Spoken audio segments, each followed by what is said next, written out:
Does the government work for us or do we work for the government? Can the American people continue to remain woefully ignorant of our monetary system and hope that we can ever have prosperity again? Tonight, the government and the value of a dollar. The story of money is part of the long history of civilization. It has been recorded on slabs and stones, on walls and monuments, in tombs, in Bibles, and on manuscripts. The mysterious history of money is a legacy inspired by progress and industry, capitalism and freedom, wealth and civilization. It has also been inspired by theft and death, by totalitarianism and government demands, by weakness and government force. So how does a civilized and free nation conduct its monetary policy? First, a little history. Before Benjamin Franklin was considered by King George III to be a traitorous rebel, he was first a diplomat sent to the British king to engage in negotiations aimed at avoiding the pending American Revolution. At a dinner party one night in London, Franklin was asked to give a small talk about the American colonies across the ocean. Thinking about what would impact the British the most, Franklin told them, well, you can leave your ship with just your baggage, walk beyond the furthest homestead, and become an immediate landowner.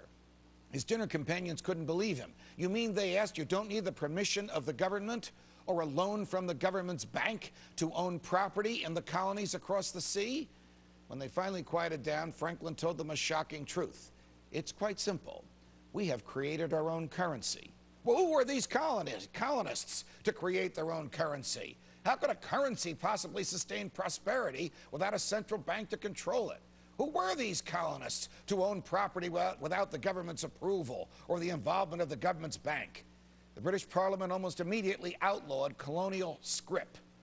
The scrip were printed demand notes that represented gold stored in banks and homes. They weren't the worthless Federal Reserve notes that we have today. They were real money created by merchants and bankers and the colonial governments. Franklin brought the unhappy news with him back to Philadelphia.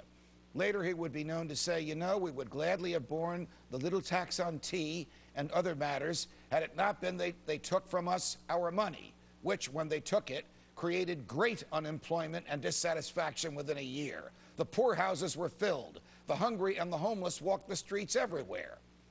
While the phrase taxation without representation is tyranny may have been the colonists' battle cry, as much suffering was visited upon the colonists by the Bank of England as was done by the King of England.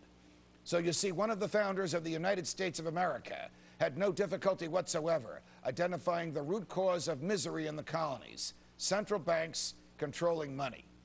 But Americans today know precious little about money and how it is used against us. You hear me speak often on Freedom Watch about debt and taxes, about gold and the Federal Reserve. Here's a little Economics 101.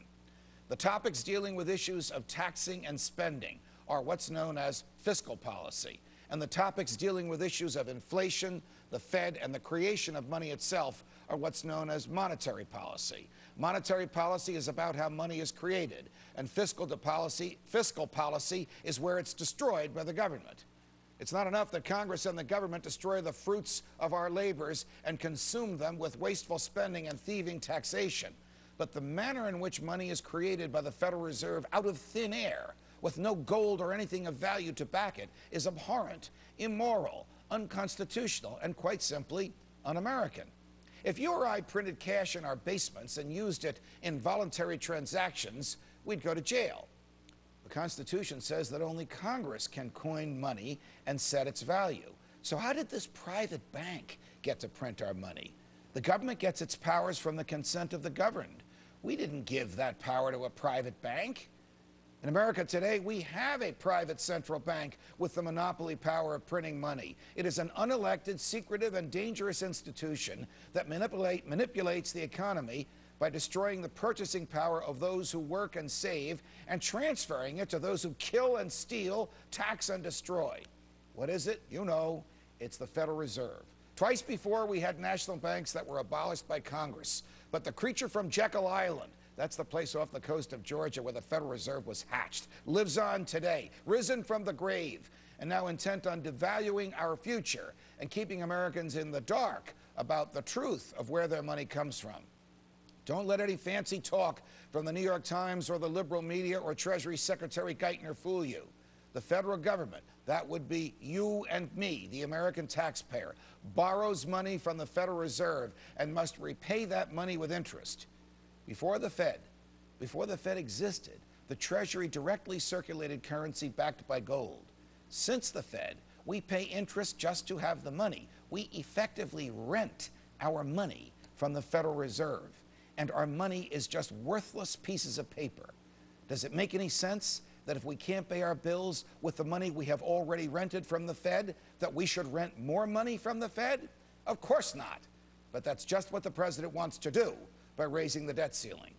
If the American people ever wish to regain control of the government, we need to understand the monetary system, and we need to alter materially the banking system so as to replace our debt-based, money-out-of-thin-air economy with an economy based on production, on savings, on capitalism, and on competition.